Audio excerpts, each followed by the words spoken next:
राज्यातील बळीराजासाठी 22 जुलै दिवस अत्यंत महत्त्वाचा ठरलाय. पुण्यश्लोक अहिल्यादेवी होळकर शेतकरी कर्जमुक्ती योजनेची प्रत्यक्ष अंमलबजावणी सुरू झाली.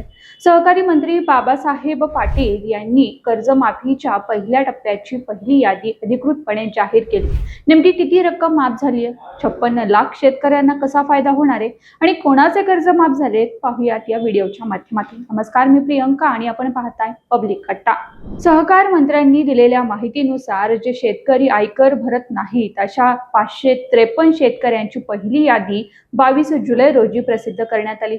या पहिल्या टप्प्यात तब्बल 2,99,37,540 रुपयांची कर्जमाफी झाली.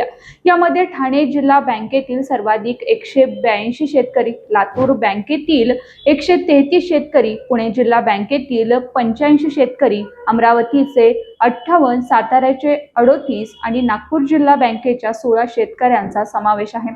या योजनेतील सर्वात मोठा आणि महत्त्वाचा निर्णय म्हणजे महात्मा ज्योतिराव फुले कर्जमुक्ती योजनेचा लाभ घेतलेल्या 12 लाख शेतकऱ्यांना जिथे आधी 50,000 रुपये मिळणार होते तिथे आता थेट 2 लाख रुपयांपर्यंतचा मोठा लाभ दिला जाणार आहे.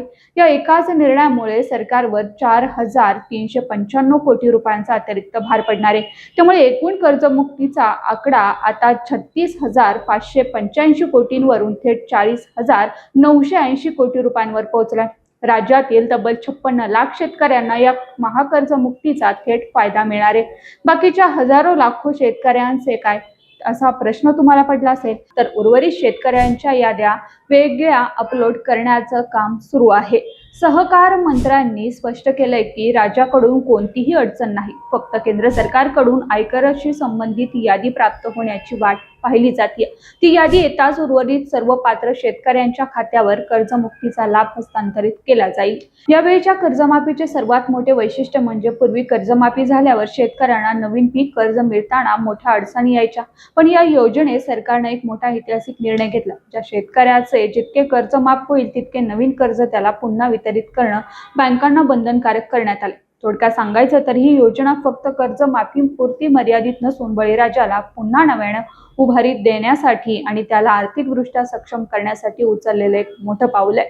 या योजनेबद्दल पुढील प्रत्येक अपडेट्स पाहण्यासाठी पाहत राहा पब्लिक कट्टा.